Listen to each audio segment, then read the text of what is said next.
chat. Quem está em casa pode enviar para o chat com certeza para a final. E aproveita que ele é referência no Brasil nesse assunto, fique à vontade. Obrigado. Quero agradecer quem tem a disponibilidade de vir, quem está lá na internet. Quero agradecer especialmente ao Conselho Regional de Farmácia do Estado do Espírito Santo, por intermédio da sua diretoria, presidência, vice-presidência, secretária-geral. De fato, como já apresentado, a gente tem trabalhado muito fortemente em radiofarmácia e radiofármaco nos últimos anos. Tá? Em Vitória, e mais especificamente no Espírito Santo, isso também não é uma irrealidade. Vocês têm radiofarmácias aqui, tá? Então, o Estado, acredito que agora, depois do treinamento, a gente comece, de fato, a trabalhar o tema de maneira mais promissora, tá? Com uma nova atuação do farmacêutico, numa área que ele é privativo, tá? Mas eu achei importante a gente começar pelo começo de fato. Eu vou mostrar para vocês o que é radiofarmácia, partindo do pressuposto que grande parte não sabe o que é o tema, o que são radiofármacos, a legislação primordial que baliza a nossa atuação e um pouco do mercado de radiofarmácia. Tá? A radiofarmácia não é uma especialidade nova, tá? É uma especialidade bastante antiga. A medicina nuclear ela tem início em 46. A radiofarmácia ela não está desconectada disso em momento nenhum, tá? Mas oficialmente na década de 60 a Associação Americana de Farmácia cunha o termo radiofarmácia. Os Estados Unidos ainda é muito comum você usar farmácia nuclear ou nuclear pharmacy, mas também tem o radiopharmacy, seja como for, desde a década de 60 que a gente tem essa especialidade para o farmacêutico, né? No Brasil não foi diferente. A USP tinha uma disciplina que foi extinta em 68 por causa de questões políticas, mas ela tinha até 68 uma disciplina no Ministério do professor Carlos Barbieri, que era a aplicação de radioisótopos, se não me engano o nome. Tá? O que a gente tem aqui no Brasil? A gente tem no Brasil uma situação bastante anômala do que a gente tem no restante do mundo. Por quê? Porque a gente tem no Brasil uma situação de monopólio. Tá? Então, o Brasil, ele até 2006, a produção, comercialização, distribuição, importação, exportação, transporte, tudo relacionado a material nuclear com aplicação médica, que é incluído os radiofármacos, era monopólio. Era monopólio da União. Esse monopólio da União era basicamente regido pela Comissão Nacional de Energia Nuclear, que é uma autarquia com mais de 60 anos de idade. E o que isso gera nessa situação? Isso gera um país absolutamente isento de regulamentação específica, criando então esse limbo legislativo em todos os cenários, né? Certamente, isso lá em 1956, quando essa lei foi criada, a gente ainda nem tinha Anvisa, a Anvisa é muito criancinha, chegou muito tempo depois, tá? Mas você criou, né, uma dissonância das ações em radiofarmácia entre os diversos ministérios e essa falta de interlocução devido ao monopólio. Tá? Em 2006 é promulgada então a emenda constitucional 49, tá? Que faz o quê? Exclui do monopólio da União a produção, comercialização, utilização de radioisótopos de meia vida curta para usos médicos, agrícolas e industriais. Ou seja, quebra-se o monopólio de maneira abrupta. Por que abrupta? Não é que a CNI não queria que o monopólio fosse quebrado, era de interesse da CNI que houvesse a quebra do monopólio. Abrupta por quê? Como toda emenda constitucional depende de votação, isso passa por 2 vezes, a gente nunca sabe como ele tem pauta, como momento. Fato é que não houve tempo de se articular com os demais setores. Tá? E quando eu digo demais setores, aí eu estou falando muito vigorosamente com o Ministério da Saúde e a então, né, garotinha Agência Nacional de Vigilância Sanitária. Lembrando que, se vocês, obviamente, se recordarem, A Anvisa foi criada em dezembro de 99. Então, a Anvisa aqui só tinha 5 aninhos de idade. Né? Então, a emenda constitucional 49, ela certamente obrigou a necessidade de uma regulamentação técnica, tá? E obrigou também a definições legislativas. Para quê? Para que a gente pudesse, então, fiscalizar, funcionar, ter licença de autorização e licença de comercialização. Tá? E, obviamente, necessitou de regulamento técnico de análise, né? Principalmente as metodologias que vão ser regulamentadas por quem? Lá pela Farmacopeia Brasileira. Então, só para a gente ter aqui uma noção, né? A gente começou isso lá em 2006, esse desencadear de ações, tá? Faço questão de lembrar que quem puxou o barco muito fortemente no primeiro momento em relação à regulamentação foi a Farmacopeia Brasileira. Tá? A Farmacopeia Brasileira nessa época não estava vinculada à Anvisa, a Farmacopeia nessa época era vinculada diretamente à Presidência da República, ela pertencia à Secretaria de Assuntos Estratégicos da Presidência da República, e ela então motivou, ou pelo menos ela prosperou com o assunto radiofarmácia dentro do Ministério, quando ela então publica no fascículo 5º da edição da Farmacopeia as não normas, mas os conceitos de radiofármacos. Tá? 3 anos depois, a gente tem as primeiras legislações para registro, boas práticas e, para o que talvez mais impacte a rotina de quem vier atuar em radiofarmácia, tá? Os serviços de medicina nuclear e abaixo dos serviços de medicina nuclear, então, os serviços de radiofarmácia. Tá?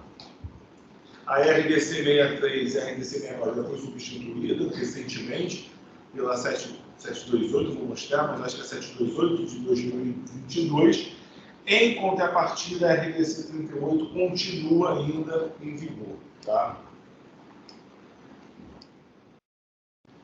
Qual é a parte importante da resolução, historicamente, é que, a despeito de qualquer divergência que pudesse haver, a então recém-publicada RDC 63, ela sacramenta o conceito de radiofármacos como preparações farmacêuticas com finalidade diagnóstica ou terapêutica que, quando prontas para uso, contém um ou mais radionucleidos. Compreendem também os componentes não radioativos para marcação e os radionucleidos, incluindo os componentes estéreos geradores de radionucleidos. Ou seja, a Anvisa, então, bate o martelo, tá? Caso houvesse ainda qualquer dúvida do que fosse radiofármaco, e diz então que a equação é um medicamento. Tá? A preparação farmacêutica, igual ao medicamento. Então, uma vez que é medicamento, tá? Ela passa a ser de uso privativo, não de uso, né? Mas assunto privativo do farmacêutico. E isso, então, é consolidado, graças a Deus, antes da resolução da Anvisa, tá? 1 ano antes, e é reconsolidado 10 anos depois, em 2018, onde, então, o Conselho Federal de Farmácia, que também foi um grande ator nesse cenário da radiofarmácia para o farmacêutico, tá? Ele, então, sacramenta de maneira definitiva a atuação do farmacêutico na radiofarmácia. Tá? Então, não há desentendimento, não há a menor dúvida de quem é que deve atuar com a radiofarmácia, que não e somente não o farmacêutico. Tá? Da mesma maneira que o farmacêutico deve atuar na farmácia hospitalar, deve atuar na farmácia comercial, na farmácia comunitária, tá? Aqui não é nem um pouco diferente. Então, o cenário atual, o que a gente tem de pontos pacificados? Radiofármacos são medicamentos. Tá? Eu gosto de frisar isso, porque já se tentou botar radiofármacos como correlatos. Tá? Isso, graças a Deus, nunca passou, mas já se foi tentado. Tá? A radiofarmácia é uma especialidade privativa do farmacêutico e isso está fartamente assegurado por um forte arcabouço legal. Tanto as resoluções do Conselho, com mais de 10 anos, né, quanto as resoluções da Anvisa, e aí, agora, muito recentemente, a RDC, eu falei 728, desculpa, 738, de 28 de julho de 2022 e a Instrução Normativa 128 também de 2022. Tá? Então, dentro do cenário nacional, não há o que se questionar. Radiofarmácia e radiofármaco são medicamentos e com medicamentos privativos do farmacêutico. Tá?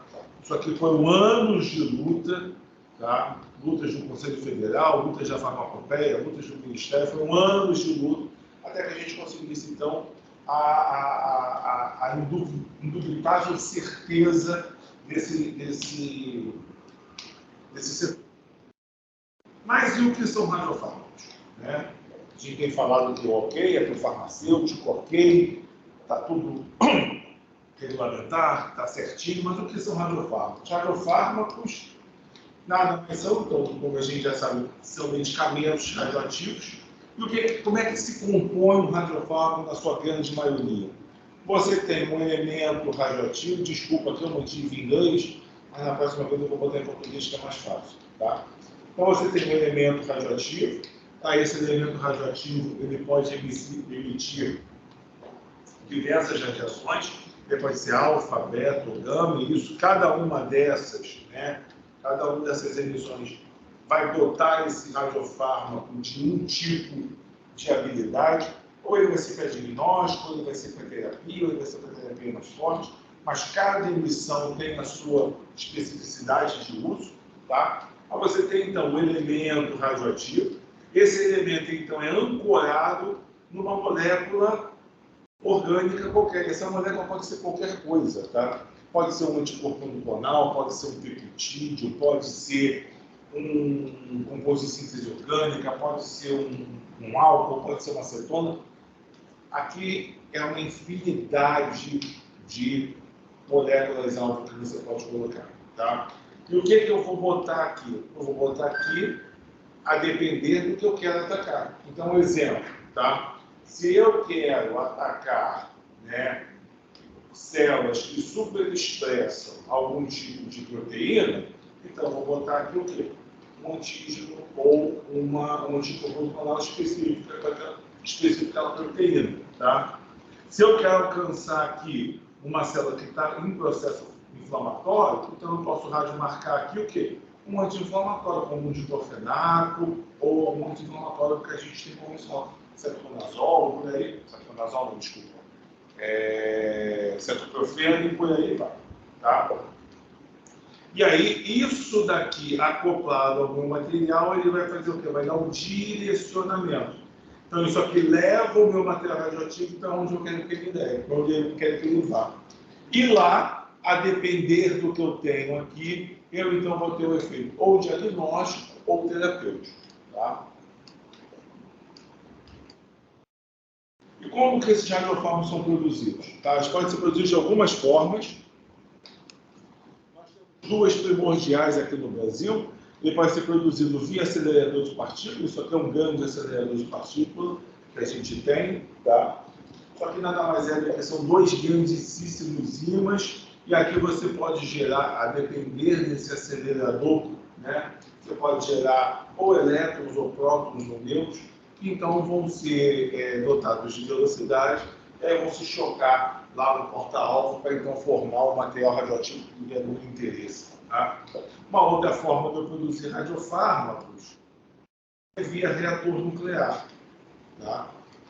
Produtos de fissão do urânio formam os meus radiofármacos. Né?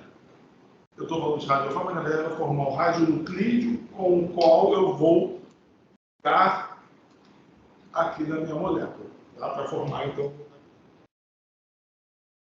uma vez produzido, tá? Em sua maioria, a gente só tem um radiofármaco de via oral, todos os outros são injetáveis, tá? Então, isso aqui é a paramentação oficial de quem trabalha numa sala de injetáveis, tá? Não é porque é com radiofármaco, é com uma sala de injetáveis.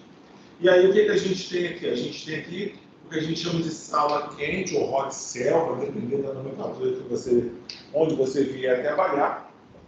Aí você tem aqui, então, o processamento desse radiofármaco. Cada portinho, cada janelinha dessa é uma sala de processamento, é uma câmara de processamento. Tá?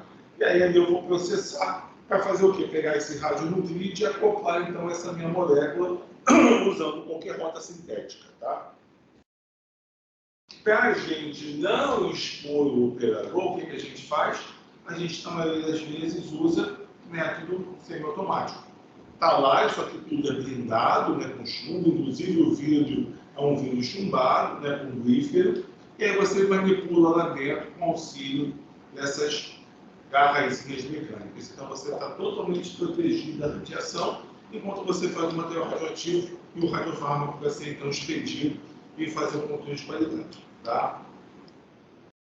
Normalmente, dentro dessas capelas, vocês vão ter esses módulos de síntese aqui, tá? E nesses módulos de síntese, aqui vai entrar, então, o meu radionuclídeo, tá? E aqui vão acontecendo, de maneira semi-automática, as reações químicas para que eu tenha, então, aqui no meu final, tá? O meu produto acabado, que é o meu radiofármaco pronto para uso, tá? Gente, todo material, todo radiofármaco, como elemento, como medicamento, e como medicamento estéril, ele tem que fazer toda a parte de controle de qualidade, tá? Como você faz em qualquer injetável, com exceção da pureza radioquímica e da pureza química, que para a gente é um diferencial. Tá? A pureza radioquímica eu vou identificar se de fato o que eu tenho ali é o radionuclídeo que eu disse que eu estou marcando. Tá? E aí você vai fazer bom, HPLC, bem simples. Qual a diferença do HPLC? É que ao invés de eu ter um UV visível, ou eu ter um chamas, ou eu ter alguma coisa, eu vou ter um detector de radiação. E aí a radiação vai passar ali, eu vou saber exatamente qual é o tipo de radionuclídeo que está marcando esse radiofármaco. Tá? E, obviamente, aqui também endotoxinas e teste de esterilidade. Tá? Lembrando aqui que o teste de esterilidade para a gente ainda é um dilema, porque a gente tem aqui uma dificuldade para alguns tipos de radiofármacos, principalmente radiofármacos de meia vida muito curta. Tá? Normalmente, um teste de esterilidade vai demorar 24, 48 horas para ficar pronto. Né? Um radiofármaco de meia vida curta, tá? Ele pode ver a meia vida em minutos. Exemplo, carbono 11, né? Tem 10 minutos de meia vida. Oxigênio 15 tem 2 minutos de meia vida. Conceitualmente, o que isso quer dizer? Quer dizer que se eu faço 1 quilo, em 2 minutos eu tenho meio quilo. Em 4 minutos eu tenho 250 gramas. Em 6 minutos, 125 até que eu zere. Tá? E aí eu não consigo chegar a 24 horas. Então, para algumas espécies, isso daqui ainda é um dilema. Tá? Não, impossível. Porque o radioisótopo? Não. Nossa estabilidade. Não. A gente, o que se tem hoje é o teste de endotoxina, que é o teste lá rápido, que ele libera em 15 minutos. Tá? Diferente do outro demora 24 horas. Mas o teste que acelere, que seja mais rápido, não tem. Porque depende do crescimento da bactéria, ou do fungo, né? E aí realmente ele tem um crescimento que é inato, e aí não tem como acelerar isso. Não se tem descoberto até hoje, tá? Ou que esteja disponível no mercado. Qual é a relevância? Por que eu boto uma relevância inestimável? Porque radiofármacos, na sua grande maioria, ele é usado que seja no diagnóstico, seja na terapia do câncer. Tá? Ah, é só para isso? Não, claro que não. Radiofármaco tem uso para cardiologia e em muitos países supera o uso para oncologia. Tá? E tem um excelente uso para diagnóstico de doenças neurodegenerativas. Tá? Parkinson é usado. Tá? No Brasil ainda não é que não seja comum, ele não é disseminado, tá? Mas lá fora já é. Mas aqui no Brasil, no nosso cenário, a gente tem muito uso para o câncer. Tá? E por que ele é inestimável?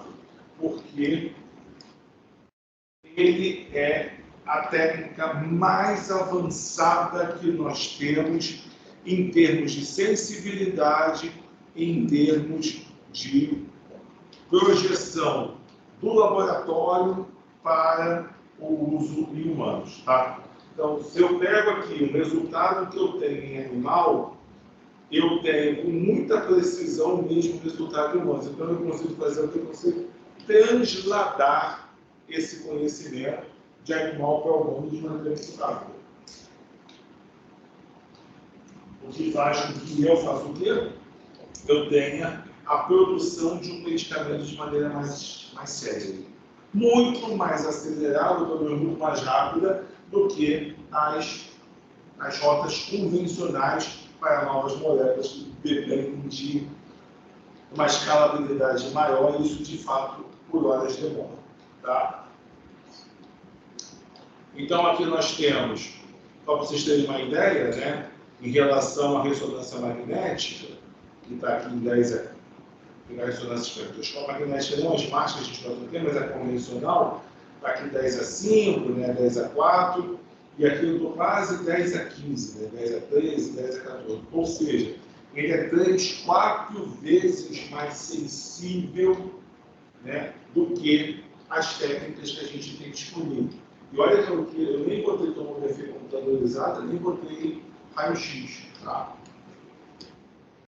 Então, só para vocês terem uma noção, eu costumo apresentar muito esse slide nas minhas apresentações, mas eu acho que ele, de fato, demonstra muito bem o potencial do radiofármaco. Tá? Você tem em casa clínica, uma menina, 20 anos, tá? Ela acorda muda, ela perde a fala durante a noite e acorda muda. Tá? E aí, o que a gente faz no hospital? Uma tomografia computadorizada. Tá? E a tomografia computadorizada nada mais é do que uma grande foto. Mas é uma foto estática, é uma foto de um momento. Tá? E aí, o que eu detecto aqui? Absolutamente nada. Não tem nenhuma alteração desse cérebro que justifique essa paciente ficar muda. Volto e faço uma ressonância magnética. E agora eu sigo usando o famoso gadolínio, que é um marcador. Quem já fez ressonância, provavelmente já fez com gadolínio ou fez sem marcador. Tá? E aí você, então, consegue detectar uma aberração, uma alteração aqui. Tá? Mas não justificaria a perda da fala, porque o centro da fala é no lado oposto aonde eu tenho a então identificação dessa aberração. Tá? E aí, usando o radiofármaco, pela tecnologia de prevenção de hipósito, aí eu detecto não um, mas 2 pontos hipercapitantes, tá? Tumorais, e confirmo que o que eu achei no gadolínio também já é um ponto tumoral. Tá? O que isso representa em termos reais para um paciente? Tá? Quando eu detecto de maneira muito precoce, eu consigo fazer a operação. Isso é um tumor operável. Tá? Se eu espero esse tumor aparecer aqui ou aqui, ele passa a ser um tumor inoperável. Tá? E aí a conduta clínica muda. A gente está falando de uma menina de 20 anos, que pode ter uma vida normal, eu faço, ela vai ficar muda, provavelmente, tá? Mas eu vou retirar esse tumor e ela vai continuar viva, tendo uma vida saudável. Ou eu vou esperar ele crescer, a ponto de eu pegar uma ressonância magnética, e ela vai para quê? Ela acaba tendo um tratamento paliativo.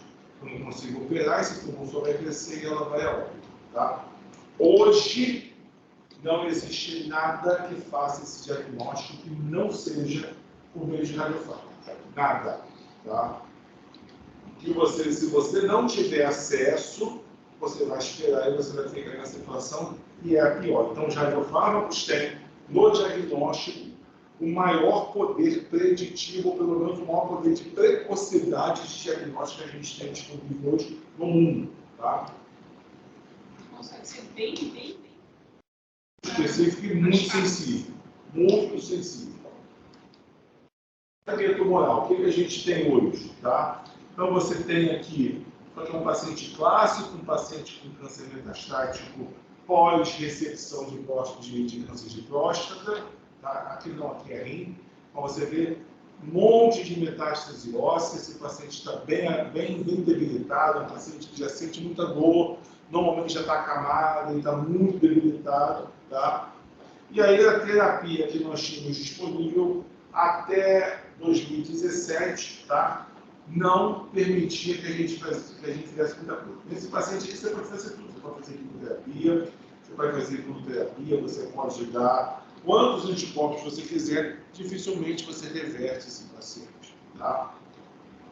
A partir de 2017, a gente, então, mesmo paciente, tá? Usando um radiofármaco que foi recente, da época que tinha sido recém-descoberto, que foi o PSMA, tá? Já tem um derivado dele. Então, você tem aqui, foi um dos primeiros estudos clínicos, tá?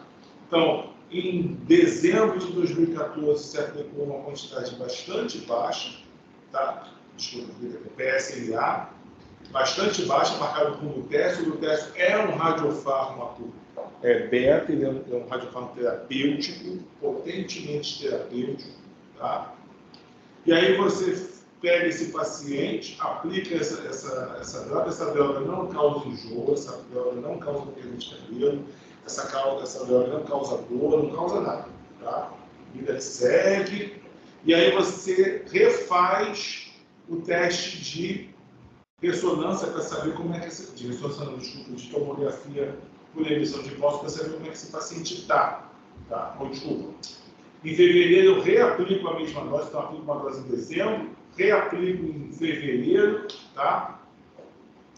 Em abril de 2015, eu faço o teste de imagem, o mesmo que eu fiz aqui, a mesma condição, para saber como é que ele está, se ele está reagindo ao tratamento ou não. E aí você tem um paciente que já não apresenta nenhum foco tumoral, né? Praticamente nenhum, certo? Reaplico a dose e aí em junho esse paciente está limpinho. Ele estava assim e ele ficou assim. Tá? Também não existe hoje terapia que faça isso dessa maneira.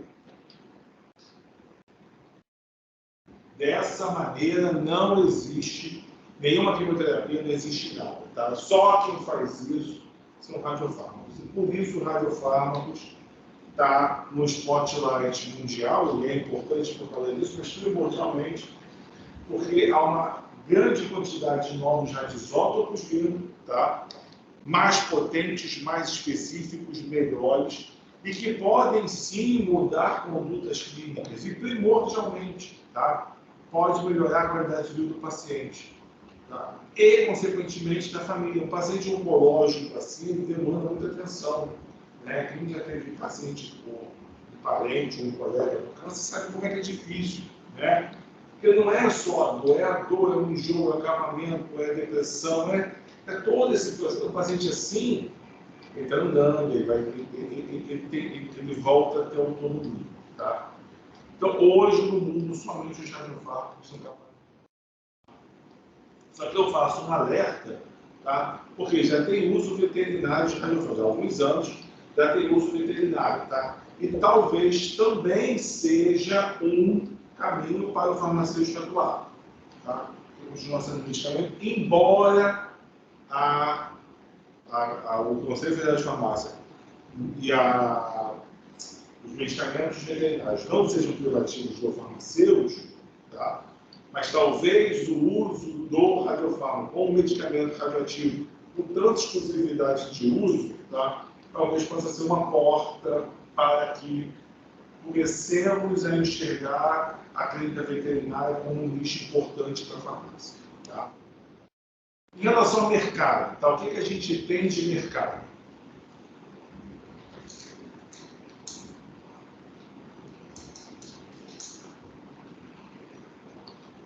Então você tem, tá? Você tem o mercado radiofarmacêutico com vários segmentos, tá? Ele pode ser dividido por tipo de radionuclídeo, ele pode ser dividido por aplicação, ele pode ser dividido pela fonte que já é usada no radionuclídeo, ou o usuário final, ou a região, tá? Fato é que o que a gente tem hoje de cenário é um mercado basicamente dominado por diagnóstico esse por emissão, por tomografia, por emissão de depósito, seguido de um mercado onde a gente ainda tem um grande volume de tomografia de fóton único, que aí estão usando os radioisótopos, os radionuclídeos, né, emissores de gama, e aqui, ainda numa escala menor, os radiofármacos terapêuticos. Tá? A projeção do mercado em qualquer mercado, seja americano, europeu, sudeste asiático, América do Sul ou África, e ali a África meridional, né? Em qualquer cenário, toda a projeção só vê crescimento, tá? Em todos eles, em nenhum cenário se projeta uma retração de mercado, tá? E não faria sentido se retrair um mercado que traz diversas vantagens e, primordialmente, né, traz acesso a uma terapia muito exclusiva. Tá? Aqui no Brasil, tudo é feito de maneira assim? Não, no Brasil a gente tem problema dos reembolsos. Né? Radiofármacos não são reembolsados pelo SUS. Tá? Então, todo radiofármaco está na empresa privada. Quer dizer, é de uso de hospitais privados ou clínicas privadas. Depende do mercado. O que a gente também tem de projeção, isso é uma projeção para o ano que vem, é de um crescimento bruto, tá? De 4,1% desse mercado. Então, mesmo pós-pandemia, mesmo com tudo parando, o mercado ainda projeta um crescimento maior. E 4,1% é maior que muita projeção de muito PIB de muito país grande aí. Tá? E isso faz com que a gente tenha um mercado alcançando quase a marca de 3 bilhões de dólares de mercado anual de movimentação financeira dentro dos radiofármacos. Tá? Hoje, o que a gente ainda tem, 2019, está um pouco desatualizado, a gente ainda tem grande fatia desse mercado, mais de 50%, ainda pelos radiofármacos abaixo do TQNS 99, tá? Mas a gente tem visto crescimentos, tá, de outros setores, principalmente do UTS e do ITO, que são os radiofármacos terapêuticos. Tá? Firmado aqui. Tá? Quando os Estados Unidos projetam o seu mercado de medicina nuclear, o que a gente observa? Você vê que em 2020, terapêuticos bem pequenininhos, diagnósticos muito grandes, mas já em 2030 você tem um Swift nessa chave. Né? Você tem um inversor.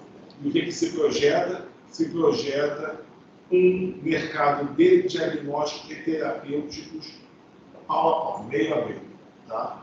Então a gente sai de um mercado de terapêuticos muito reduzido, tá? Um mercado de terapêuticos muito aquecido. E aí sim alavancando um crescimento de 30% desse mercado. Tá? E aí isso projetando aqui um mercado de mais de 10 bilhões de dólares até 2030. Tá? Então é um mercado que só cresce. Tá? Ele não regride, ele não diminui, ele não arrefece, ele só esquenta. Aqui mais uma vez, confirmando, e aí não só a questão dos terapeutas diagnósticos, mas o tipo de diagnóstico vem aumentando. Tá?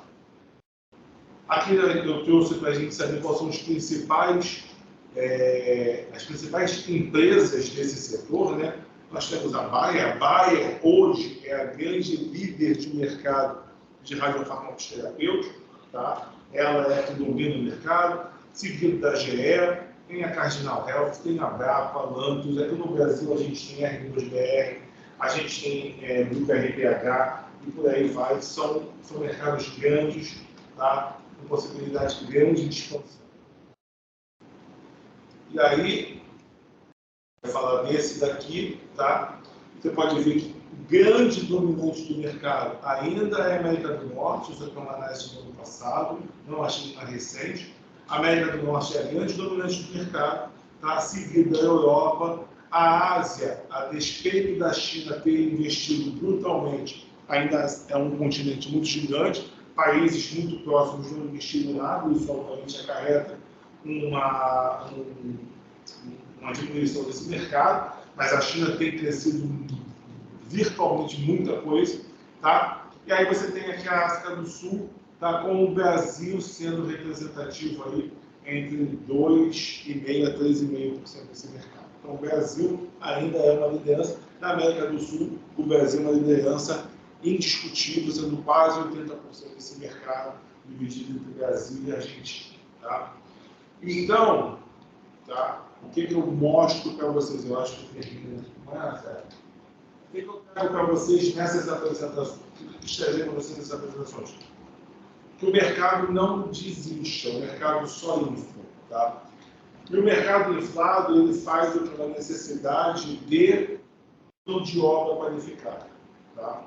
E a maioria dos farmacêuticos, infelizmente, ainda que generalistas, tá? Eu me formei numa época que a gente não era generalista, a gente saía com uma especialidade. Eu saía como industrial, você podia depois complementar, fazer biomapa, análises clínicas. Aí o farmacêutico hoje sai generalista. Tá? Mas, infelizmente, ele sai sem o conhecimento em radiofarmácia. Tá? E isso leva o quê? Leva a uma não postura mercadológica. Tá?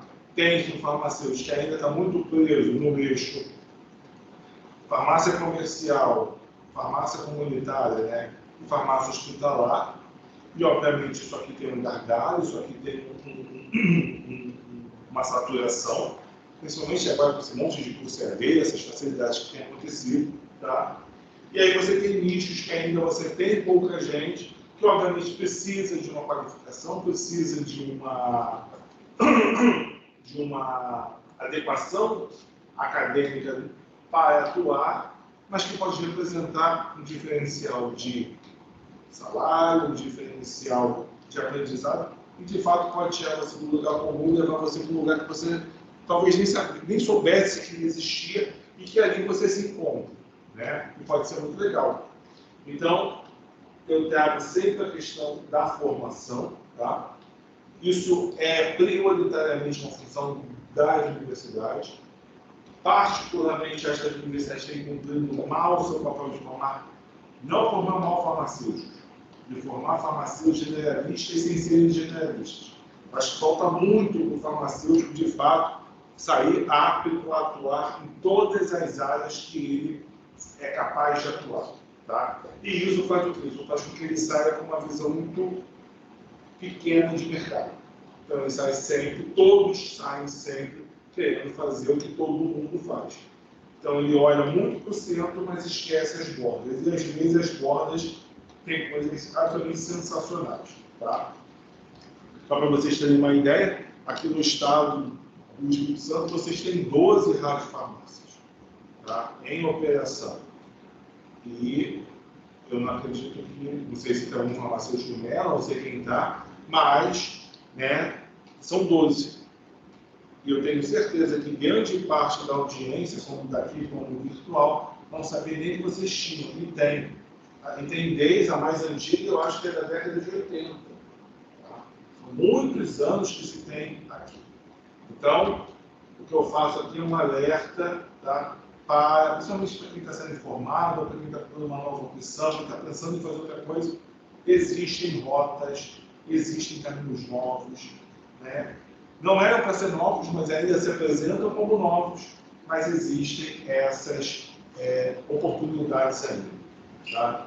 Eu acho que era isso que eu tinha para falar. Eu sei que eu fui muito sério, são 7h40. Eu tinha até que horas, até as 8 para falar, não é isso? Tá. Então, e aí eu prefiro que a gente agora, se tiver perguntas, a gente tire dúvidas, perguntas.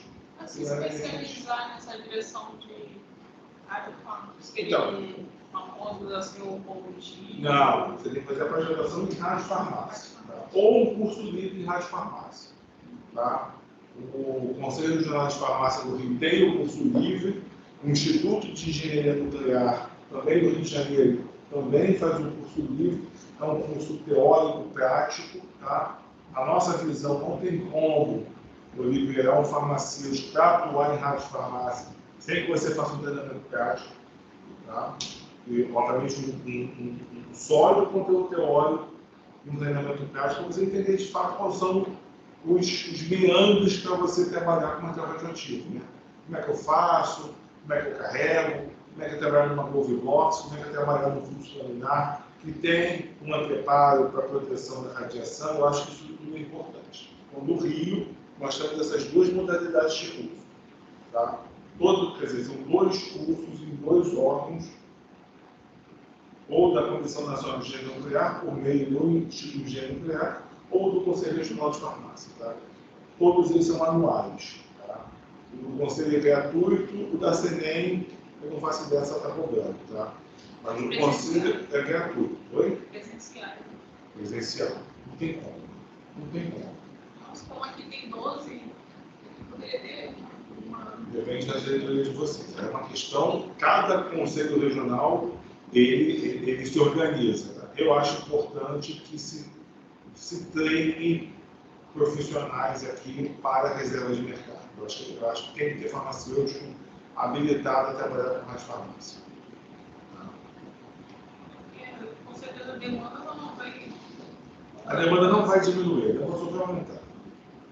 E Ainda mais Vitória, é uma cidade, vou falar cidade, é uma cidade que tem um capital, um poder financeiro alto. Então, certamente, a população paga pelo exame, paga pela terapia. Né? até pelos resultados. Exatamente. Então, não, você não acha nada semelhante a isso. Comparar uma entrada com quimioterapia, com Exatamente. rádio, Não, e se você botar ali uma dose muito alta de quimioterapia, a pessoa fica muito ruim, né? Essa pessoa não tem nada, ela vai para casa, ela não vomita, ela não tem enjoo, não tem nada. Isso é muita diferença. minha tia faz quimioterapia de câncer de mama e quando ela chega, ela precisa tomar até um medicamento Fonal, antialérgico, chega totalmente derrubado. Sim. Entendeu? Então, eu realmente acho que, principalmente com essa mudança do diagnóstico terapêutico, tá? Eu acho realmente que é um mercado que vai aquecer e que precisa de mão de obra, tá? E que, ao que me consta, que no Estado não tem. Né? Eu acho que não tem farmacêutico, posso ser enganado, tá? Mas eu acho que não tem farmacêutico pronto para operar a radiofarmácia aqui no Estado. Isso é um problema para o Estado. Tá? Tem perguntas aí? Vou colocar aqui na tela. Você bota na tela? Tá.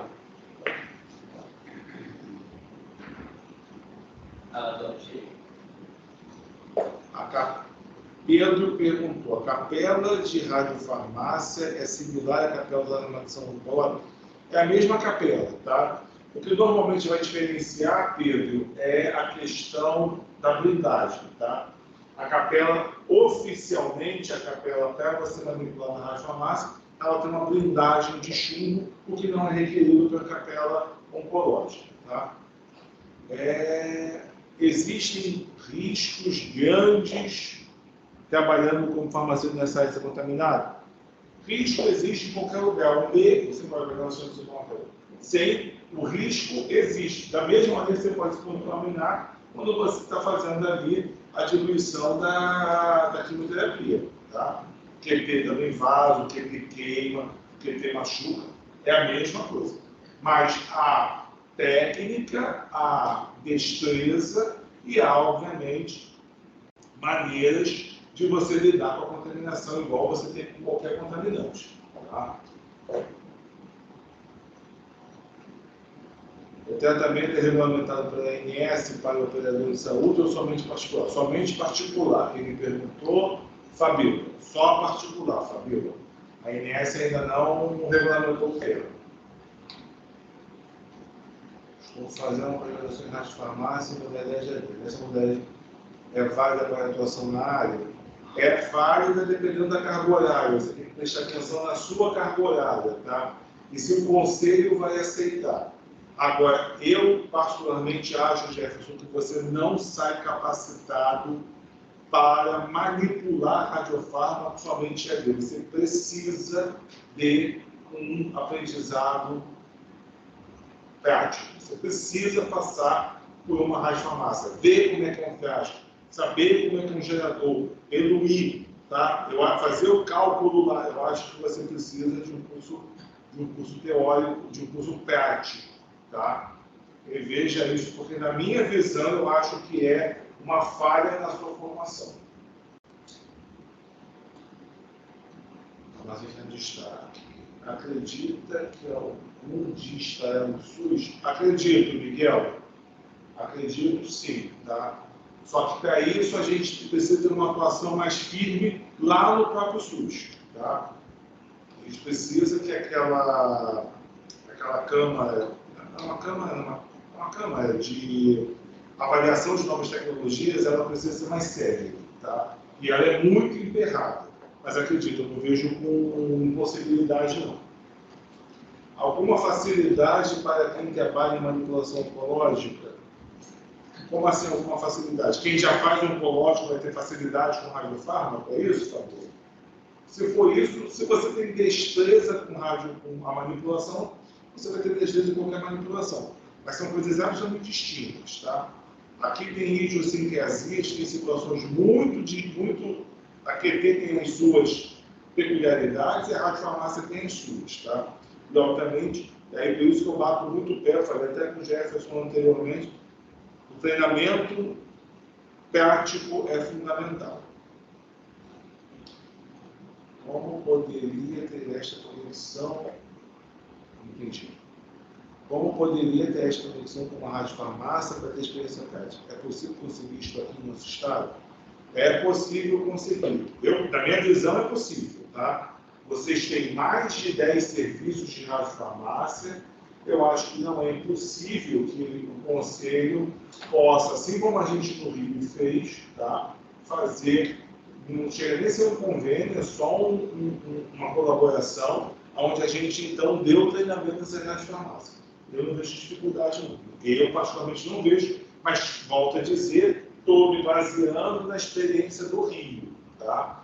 Não sei aqui no estado do Espírito Santo da funcionaria. Como é que é? Como é que funciona essas radiofarmácias? Como assim que funciona? Não, como é que é a estrutura, como é que é o... Não sei, nunca entrei numa daqui, não faço ideia. Nunca entrei numa daqui. Aí, no caso, elas seriam só para fornecer o... Não pode. A radiofarmácia tem uma estrutura fixa que é determinada. Como uma mini indústria dele? Não, mas como se fosse uma farmácia de manipulação. Ah, sim. Entendeu? Ela está mais para a farmácia de manipulação do que para a minha indústria. Tá? Tá, acho que já respondi. Aqui já foi. Tá? Agora, eu acho, né, só frisando, eu acho que o Conselho precisa desempenhar, já que as universidades entendam, faça essa cobrança para o Conselho, porque é uma cobrança para a universidade, mas a academia, ela sequer participa desses fóruns, né? Faça uma cobrança ao Conselho de formar o farmacêutico do Estado, tá? Vocês precisam ter mão de obra qualificada em radiofarmácia. Por quê? Porque é um nicho importante, tá? E porque o Estado tem empregabilidade para o farmacêutico nessa área. Então, já que a universidade não formou, então que o Conselho faça esse tipo de treinamento. Tá bom? Mais alguma coisa? Mais alguma pergunta? Interessante é como está o mercado em nosso estado de especialidade. E cresceu muito da radioterapia. Ó, o que eu te afirmo é que no seu estado tem 12 radiofarmácias, tá? Isso eu te afirmo. Te afirmo que a carga horária é diferenciada e provavelmente, tá, o salário costuma, pelo menos vamos basear pelo mercado do Rio, o salário sempre é maior, tá? Agora, como é que está a real situação? Isso quem vai saber definir melhor é a fiscalização daqui junto com o Conselho, tá? Eu nunca entrei numa radiofarmácia aqui, mas o que eu te afirmo é que tem radiofarmácia no estado, tá? Em todas as regiões. Tem em Vila Velha, tem aqui em Vitória, tem em... Ai, Deus, não é tão diferente com essa Serra. Não, outro. Cachoeiras tem, São Mateus tem, Linhares tem, Serra não tem não, é outro lugar, só falta um lugar agora. Bom, me esqueci, mas eu sei que está espalhado pelo estado, não está só na capital. Então, assim, não é uma atividade que está restrita a quem está em Vitória, tá? Eu não sei muito bem a geografia do Espírito Santo, mas, pelo que eu entendo, tem uma dispersão de radiofarmácia em diversos lugares, tá? Tanto no interior quanto no oeste. Então, assim, você não precisa estar na capital. E eu acho que isso é mais importante ainda, formar gente, até para formar gente nesses interiores, tanto que tem radiofarmácia, tá? Até porque ver muita gente do interior que vem fazer tratamento na Então, mas capital. isso muita gente deve fazer lá hoje. Aí com isso passa. O interior tem dinheiro, né? É um erro a gente achar que o interior é pobre. Tem muita gente com dinheiro no interior, que não gosta da cidade grande, né? E faz o exame lá. É isso, Renata. Mais perguntas? Não? Então, gente, obrigado. Eu que agradeço, Jefferson, quero agradecer mais uma vez ao conselho, agradecer quem está aqui presencialmente, agradecer a vocês que estão aí do outro lado, na rede, tá? E bater firme que as farmácias da farmacêuticos, que a gente precisa estar dentro desse setor, tá? Senão a gente vai perder. Precisamos formar, precisamos ter gente e precisamos ser combativos em relação à nossa atuação nessa área. Tá bom? Então, gente, vamos encerrar aqui, né? Isso. Fechado. Boa noite a todo mundo, bom descanso para todo mundo.